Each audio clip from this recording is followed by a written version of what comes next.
ഹരേ കൃഷ്ണ. പണ്ട് നന്ദിഗ്രാമത്തിൽ ശിവനന്ദ എന്ന പേരോട് കൂടിയ ഒരു ദേവദാസി ഉണ്ടായിരുന്നു. വലിയ ശിവഭക്തയായിരുന്നു അവൾ. എങ്കിലും കുലാചാരപ്രകാരവും ജീവിത നിവൃത്തിക്കുമായി അവൾ വേശ്യാവൃത്തി സ്വീകരിച്ചു പോന്നു. അങ്ങനെയിരിക്കെ ഒരു ദിവസം ധനികനായ ഒരു വൈശ്യൻ ശിവനന്ദയുടെ ഗൃഹത്തിൽ വന്നു ചേർന്നു. അദ്ദേഹത്തിൻ്റെ കയ്യിൽ സൗവർണ തേജസ്സോടു കൂടിയ ഒരു രത്ന ശിവലിംഗവും ഉണ്ടായിരുന്നു. ശിവലിംഗം കണ്ടതോടെ ശിവനന്ദ അതിൽ ആകൃഷ്ടയായി മാറി. അവൾ വൈശ്യനോട് ശിവലിംഗം തനിക്ക് നൽകാൻ ആവശ്യപ്പെട്ടു. സുന്ദരി, ഞാൻ ഭക്തിപൂർവം ഉപാസിക്കുന്ന മൂർത്തിയാണിത്. എങ്കിലും നിനക്ക് ഞാനിത് നൽകാം. പകരം നീ എനിക്ക് എന്തു നൽകും? വൈശ്യൻ ചോദിച്ചു. ഹേ പുരുഷ, അങ്ങ് ശിവലിംഗം നൽകുന്ന പക്ഷം 3 ദിവസത്തേക്ക് ഞാൻ അങ്ങയുടെ പത്നിയായി വസിക്കുന്നതാണ്. ശിവനന്ദ മറുപടി നൽകി. വൈശ്യൻ സമ്മതിച്ചു.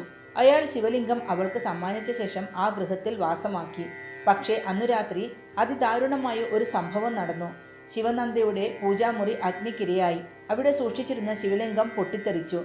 അരുമയോടെ താൻ സംരക്ഷിക്കുകയും പൂജിക്കുകയും ചെയ്തു പോന്ന ശിവലിംഗത്തിൻ്റെ നാശം വൈശ്യനെ ദുഃഖത്തിലാഴ്ത്തി. അദ്ദേഹം വേദനയാൽ ആ അഗ്നിയിൽ ചാടി മരിച്ചു.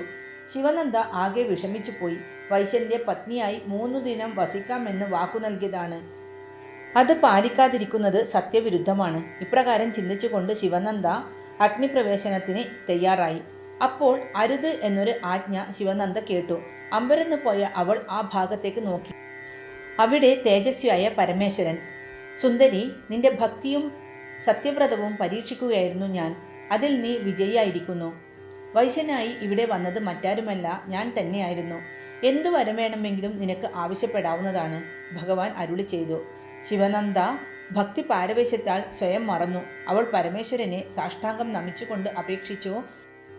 ദേവേശ്വര, അവിടുത്തോടൊപ്പം എന്നെന്നും വസിക്കുവാൻ എന്നെ അനുഗ്രഹിക്കണമേ. അങ്ങനെയാകട്ടെ. പരമശിവൻ അനുഗ്രഹിച്ചു. അനന്തരം അദ്ദേഹം ശിവനന്ദയുടെ ആത്മാവിനെ കൈലാസത്തിലേക്ക് കൂട്ടിക്കൊണ്ടുപോയി.